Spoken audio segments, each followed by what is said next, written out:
All right, so to do something a little bit different, today I thought we'd install one of these on the other door. They're the Chamberlain, I guess, direct drive garage door opener. They don't have any track or anything like that. It just connects to the rod and has an automatic locking option where when your garage door shuts, it automatically locks. So we'll go ahead and get started. All right, so here's everything that comes in the RJO20 kit, which is what I've got. So I did not get the kit with the battery backup. I just figured it was that big of a deal. You get your manual, your sensor mounting brackets, your cable tension sensor, their Ethernet or their wireless bridge for if you want to make a part of your IoT. The lock, so when the door closes, this automatically locks and unlocks the garage door.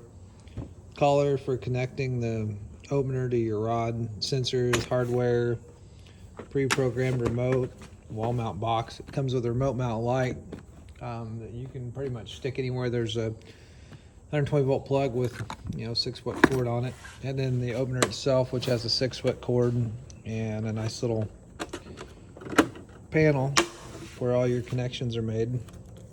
Yeah, this is one thing I thought was weird. Do not exceed 10 door operations per hour. I mean, I get it. I love to sit around and open my garage door a bunch, as much as the next guy, but for whatever reason, that's a thing. 120 volt, 1 amp motor, so it's pretty low key. But yeah, it can be mounted on the left or right side of the garage door. For this model, you have to have a 1-inch rod diameter. Other than that, it's pretty straightforward. So we'll go ahead and set this up to get it installed. As you mount this part first, and then basically make all your wiring and connections and do the programming. It's pretty straightforward install, honestly. If you've ever installed a normal style garage door opener, this is 10 times easier in my opinion. And not having the track overhead is real nice, especially if you want to do like a lift or something inside. You'll have room between your garage door rails. So yeah, we'll go ahead and get going with the install.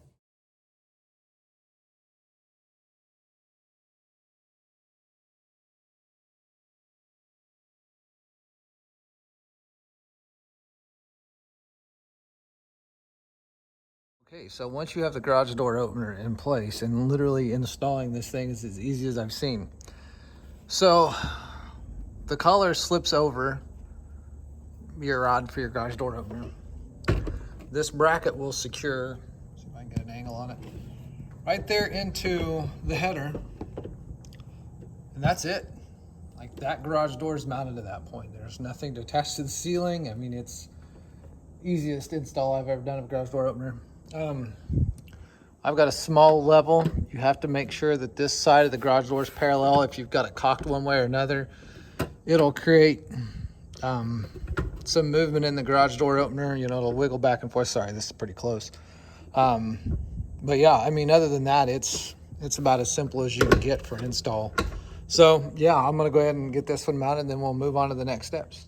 All right, so then after I get the box mounted, the next thing I'm gonna do is get these brackets on to mount the sensors. I just kind of lined them up with the bottom of the bracket on my garage door, and they're genuinely easy to put on, except it won't ever work when I'm trying to hold the camera and do that. But you kind of start it there, and then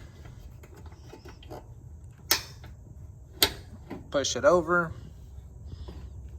and there's little tabs in the back that keep it, and it's in place. And then I usually set them about 7 inches, so I'll grab the tape measure and line both of them up on each side. But that's how the safety beam brackets go on. I mean, it's overall still a pretty easy install. So let's get the rest of it going. All right, so then these connections at the box is super easy to make. So you have to strip your wire off. They say about 7/16. So this is a control panel. One of them's a red and one of them's red-white. So what you do is you stick that wire into that hole while depressing this little plunger. I don't know if I can do this one-handed, but we'll try. Depress that plunger, put that wire, oh, so close. Nothing like doing this through a viewfinder. And let out on the plunger, And the wire is secure after that, obviously. I can't do it, but you get the idea. Yeah, you just push that down, press the wire in, let that go, and the wire locks the wire in. All right, so once you have, you know, all your sensors done and wired for the security of the safety beam, you have to put this on. This is a cable tensioner, or not tensioner, but it measures the cable tension. If it ever loses tension in the cable, it'll stop the garage door. I assume that's because if you lost tension in the cable, the garage door could potentially just fall down. So another safety feature that has to be hooked up along with the sensors to make the garage door work. And you know, when you're routing your cable, try to route it all away from, you know, your pulleys and stuff so that it's not getting caught in anything. So, and then, like I say, you just make all your push-in connections into the panel. So the only thing left to do is the lock.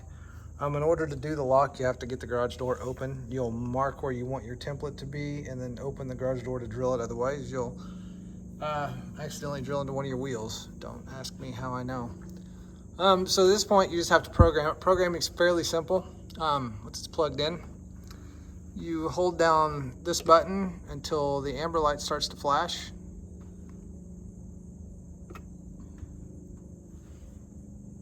Okay, sweet. So this one's not flashing. Okay, let me figure out why, and I'll be right back. Okay, so I was mistaken. You hold down the black button until it starts flashing, not the amber.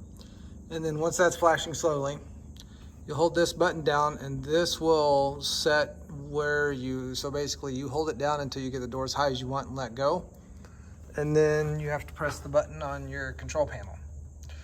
And then you'll do the same thing with the yellow and hold it down until it gets as low as you want it to go, until it's closed. And then press the button again on the control panel, and that will set your limits for how much the door opens and how far it closes. So I'll go ahead and do that, and then we'll get on to installing the door lock. All right, so and there's the lock installed. And it's automatic, or you can manually deactivate the lock if you need to. And interestingly enough, the lock is the only one that has a specific length of wire and a plug in on it.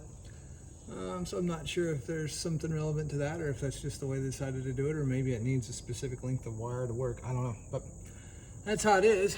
And then, so once that's complete, hit the button, the door comes down.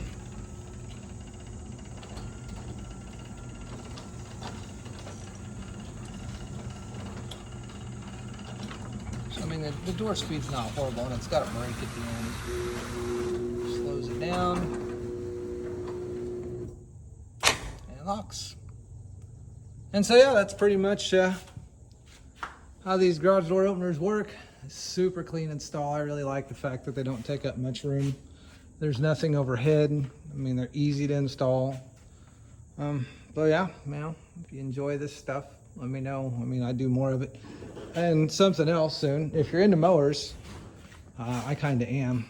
I just bought this not too long ago, and I haven't really had a chance to talk about it, but I will. It's a Deere 970R with, well, a cat sleeping on it. But yeah, no, I'll probably do a review on this soon, because like I said, I'm kind of into mowers, and no reason to be, just always have been. And this is the first commercial mower I've ever owned. My nephew works for a John Deere dealership, and he talked me into it, and honestly, I'm glad I did. So if you like that stuff, that video will be coming soon. All right, thanks for watching.